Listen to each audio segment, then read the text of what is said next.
दोस्तों आप सभी का स्वागत है मेरे YouTube चैनल मैथमेटिक्स 2.0 में।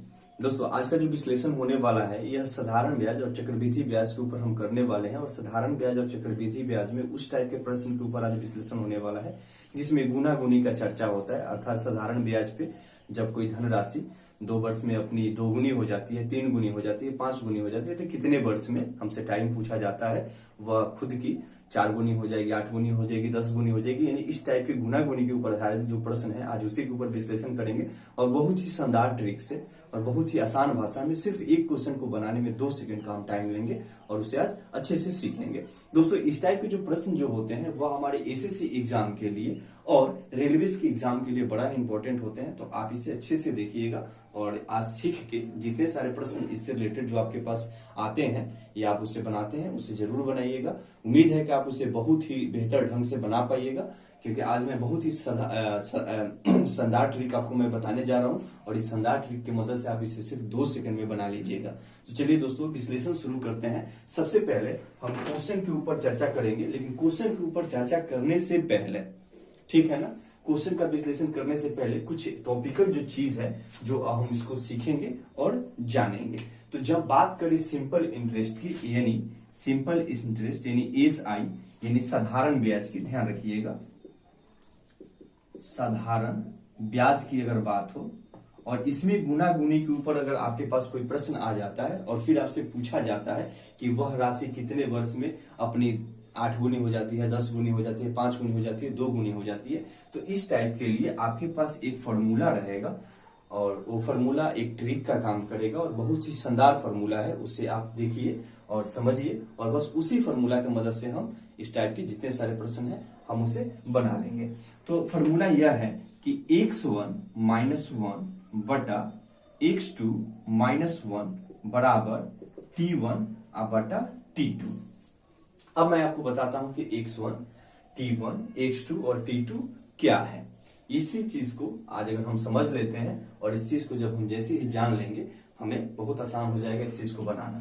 तो दोस्तों x1 का मतलब यह होगा कि जो प्रथम आपका यानी पहला जो गुना दिया रहेगा, जैसे इस क्वेश्चन में दे रखा है ना 5 वर्षों में अपनी 2 गुनी हो जाती है, तो पहला गुना गुनी का चर्चा यहाँ पे हुआ है 2 गुनी का, अर्थात यह पहला गुना हो जाता है, पहला गुना, ठीक है ना, यानी पहला गुना या गुनी इसे आप कहिए, ठीक है ना, पहला गुना या गुनी।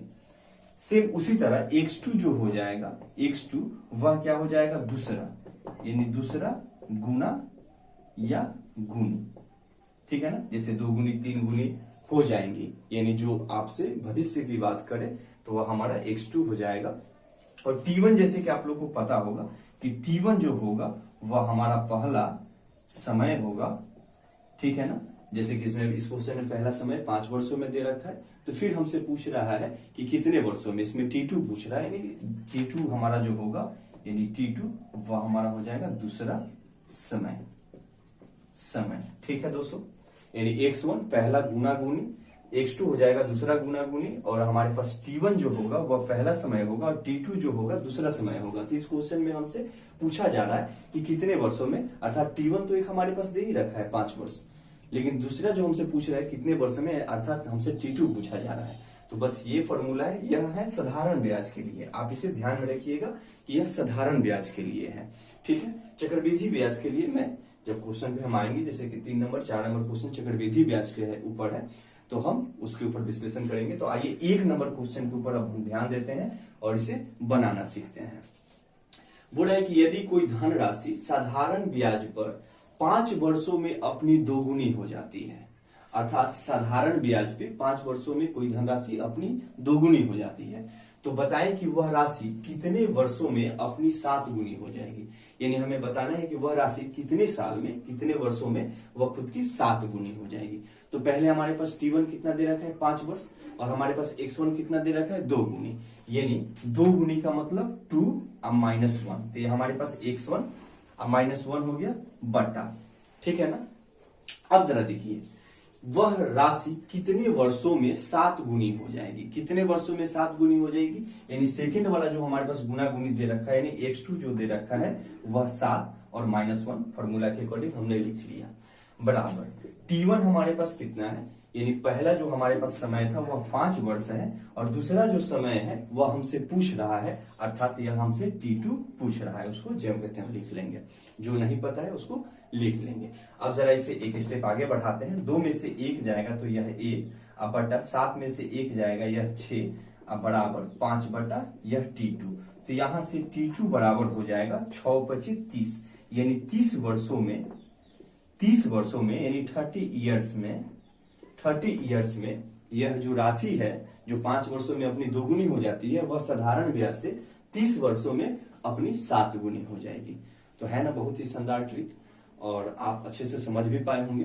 तो चलिए नेक्स्ट क्वेश्चन के ऊपर अब हम विश्लेषण करते हैं।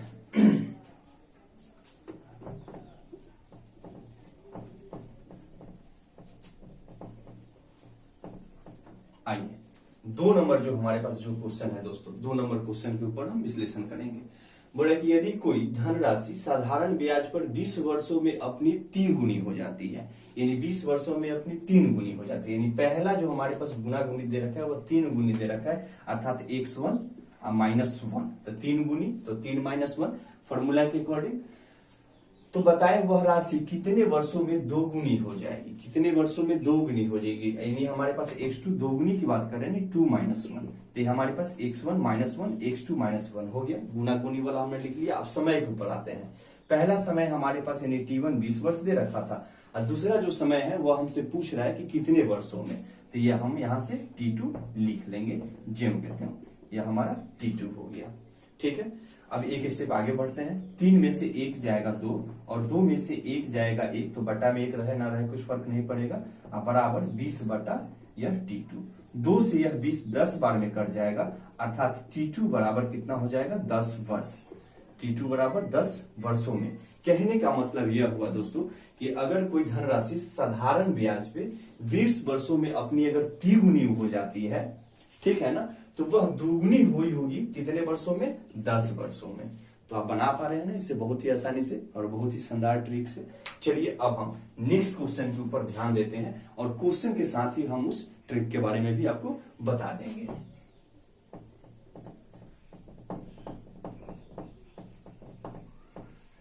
चलिए 3 नंबर जो हमारे पास क्वेश्चन है, बाबू थोड़ा सा इस पे ध्यान दीजिएगा अच्छे से।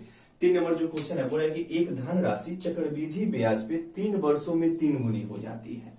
अब चक्रवृद्धि ब्याज के ऊपर आ गया। साधारण ब्याज के ऊपर जो प्रश्न था, इस टाइप के प्रश्न पूछे जाते हैं, इससे आपको थोड़ा सा भाषा में परिवर्तन होगा, अलग अलग करके पूछे जाएंगे, लेकिन आप सिर्फ एक ही फॉर्मूला का इस्तेमाल करके सभी टाइप के प्रश्न को बना सकते हैं जो गुना गुनी के ऊपर आधारित होगा। तो चक्रवृद्धि ब्याज के ऊपर चर्चा करते हैं। तो यह बोल रहा है कि चक्रवृद्धि ब्याज पे 3 वर्षों में 3 गुनी हो जाती है, ठीक है ना, 3 वर्षों में 3 गुनी हो जाती है।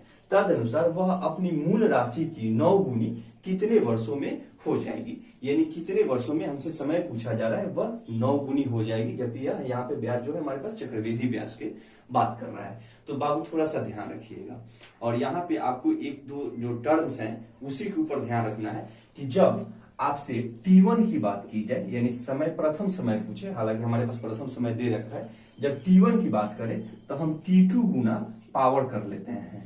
अब हम आपको बता रहे हैं कि पावर कहां से आता है और कैसे आता है, पहले आपको हम फॉर्मूला बता देते हैं। और अगर हमें T2 फाइंड करना है तो हम लिख लेते हैं T1 इंटू पावर, यानी T1 में पावर से गुना करवा देते हैं। यह चक्रवृद्धि ब्याज के लिए एक बहुत ही शानदार ट्रिक हुआ, ठीक है ना। अगर हमें T1 यानी प्रथम अगर पहला समय अगर पता करना हो तो दूसरे समय में हम पावर से गुना करवा लेंगे, हम आपको बता रहे हैं पावर कहां से आएगा। और अगर हमें T2 निकालना हो तो T1 में पावर से गुना करवा लेंगे तो हमारे पास T2 आ जाएगा। उम्मीद है कि दोस्तों आप इसे अच्छे से समझ पा रहे होंगे। चलिए अब हम 3 नंबर क्वेश्चन के ऊपर आपको बताएंगे, और क्वेश्चन से ही आपको हम दर्शा देंगे कि हमारे पास पावर कहाँ पे आता है। जरा देखिए 3 नंबर क्वेश्चन, आप लोग को यहाँ पे दिखाई तो दे रहा है ना।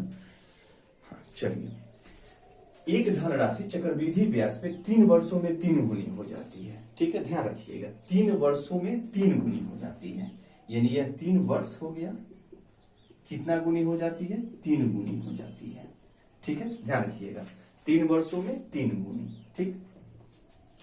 तो वह अपनी मूल राशि की 9 गुनी कितने वर्षों में हो जाएगी, यानी हमारे पास ये T1 दिया था, T2 हमें नहीं पता है कि कितना है, तो T2 के लिए हम यहां से देख लेंगे कि T2 का जो हमारे पास दे रखा है कि वह 9 गुनी हो जाएगी, यानी कितने वर्षों में, यानी T2 का यहाँ पे जो गुना गुनी दे रखा है वह दे रखा है 9 गुनी। ठीक है, अब हम आपको बताते हैं कि पावर आपको कहां से मिलेगा। और इस टाइप के जो प्रश्न होते हैं ना वो इसी बेस्ड के ऊपर होते हैं कि आपको मिलना ही पावर है, माने मिलना ही मिलना है, जरूर मिलेगा, ना का सवाल नहीं है। तो जरा देखिए 3 वर्षों में 3 गुनी हो गया, 3 वर्षों में 3 गुनी, कितने वर्षों में नहीं पता है, तो T2 9 गुनी हो जाती है, हमने 9 गुनी लिख लिया। ठीक है, अब जरा देखिए यहाँ पे देखिए इसका कितना स्क्वायर कीजिएगा तो आपके पास 9 हो जाएगा, यानी अगर हम इसका पावर 2 कर दें, यानी 3 के पावर 2 कर दें तो यह बराबर हो जाएगा 9 का। और इस टाइप के प्रश्न आएगा ही आओ कि वो पावर में टूट जाएगा, उसका फैक्टर हो जाएगा, ये चीज आप इसके लिए निश्चिंत रहिए।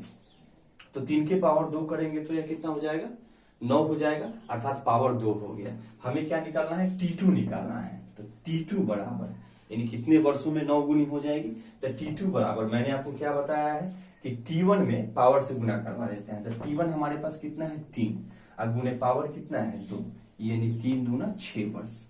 यानी चक्रवृद्धि ब्याज के दर से, चक्रवृद्धि ब्याज की दर से जो राशि 3 वर्ष में अपनी 3 गुनी हो जाती है, अर्थात 3 गुनी हो जाती है, वह अपनी मूल राशि की 9 गुनी हो जाएगी कितने वर्षों में जी, तो 6 वर्षों में। ठीक है दोस्तों, उम्मीद है कि आप इसे आसानी से समझ पा रहे होंगे, और इस ट्रिक को और इस शानदार ट्रिक को आप जरूर याद रखिएगा, ध्यान में रखिएगा। चलिए अब नेक्स्ट क्वेश्चन के ऊपर विश्लेषण करते हैं।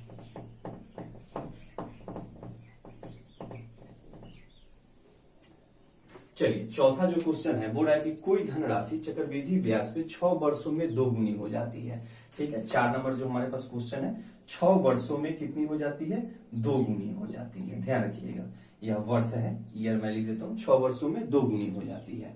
उसी ब्याज की दर से वह धनराशि अपने से 8 गुनी कितने वर्षों में हो जाएगी, यानी हमें T2 बताना है कितने वर्ष में हो जाएगी, जो हमें नहीं पता है। कितनी हो जाएगी जी, तो 8 गुनी हो जाएगी, 8 गुनी हो जाएगी। ठीक है, तो अब जरा देखिए 2 का पावर कितना कीजिएगा कि 8 हो जाएगा। अगर हम 2 के पावर 3 कर दें, यानी 2 के पावर अगर 3 कर दें, ठीक है ना, यानी 2 का क्यूब अगर कर लें तो यह बराबर हो जाएगा 8 का। ठीक है ना, तो हमें यहां से T2 निकालना है। तो T2 बराबर क्या हो जाएगा, T1, यानी T1 हमारे पास कितना हो गया 6, यहाँ पे T1 6 हो गया, और फिर पावर में गुना करवाना है, यानी पावर कितना है 3। ठीक है ना, तो यहां से कितना हो जाएगा T2 6 3 18, यानी 18 वर्ष में, 18 वर्ष में, यानी 6 के टेबल में 3 बार में हमारे पास 18 हो जाएगा, यानी 6 में 3 से गुना कराएंगे 18 हो जाएगा, यानी 18 वर्ष में, ठीक है ना, यह राशि अपनी क्या हो जाएगी, 8 गुनी हो जाएगी 18 वर्ष में। ठीक है, उम्मीद है कि दोस्तों आप इसे समझ पा रहे होंगे। मैं एक बार फिर से आपको मैं बता देता हूं कि T2 निकालने के लिए हम T1 में पावर से गुना करवा देते हैं, या पावर में T1 से गुना करवा दीजिए, उससे फर्क नहीं पड़ेगा। T1 निकालने के लिए T2 में पावर से गुना करवा दीजिए, या पावर में T2 से गुना करवा दीजिए। ठीक है, तो यहाँ हमारे पास दे रखा था T1 हमारे पास 6 वर्ष दे रखा था, उसमें 2 गुनी हो जाती थी वह राशि। ठीक है ना, T2 हमें नहीं पता था, क्योंकि हमसे इसमें समय पूछ रहा था कि कितने वर्षों में 8 गुनी हो जाएगी, हमने 8 गुनी निकाल लिया। 2 की पावर हमने 3 कर दिया, अगर 2 के पावर हम 3 कर देंगे तो हमारे पास 8 हो जाएगा, यानी हमारे पास पावर मिल चुका है 3। तो T2 निकालने के लिए हम T1 लिख लेंगे, तो T1 हमारे पास 6 वर्ष था, और T2 हमारे पास जो पावर आया वो कितना आया, 3 वर्ष आया, तो 6 3 18, यानी 18 वर्ष में यह राशि क्या हो जाएगी, 8 गुनी हो जाएगी। दोस्तों उम्मीद है कि आप इसे अच्छे से समझ पाए होंगे। इस टाइप के बहुत सारे ट्रिकी वीडियो इसी चैनल पे मैथमेटिक्स 2.0 पे आपका अपलोड कर दिया गया है, और अपलोड हो गया है, और उसका प्लेलिस्ट भी बना दिया गया है। आप इस चैनल पे जाइएगा, प्लेलिस्ट में जाके ट्रिकी मैथ के वीडियो में से एक एक करके सभी वीडियो को देख के आप वहां से शानदार ट्रिक के बारे में जानकारी ले सकते हैं, जो आपके कॉम्पिटेटिव एग्जाम के लिए बड़ा ही इंपॉर्टेंट होगा। साथ ही साथ दोस्तों मैं आपसे बात बोलना चाहूंगा कि मैथमेटिक्स 2.0 के परिवार को बढ़ाने में आप हमारी मदद कीजिए, अतः ज्यादा से ज्यादा दोस्तों के बीच में शेयर कीजिए। और यदि आप चैनल पे न्यू व्यूअर हैं और अभी तक आपने हमारे चैनल को सब्सक्राइब नहीं किया है, तो सब्सक्राइब करके बेल आइकन जरूर दबा लीजिएगा। चलिए बहुत बहुत धन्यवाद।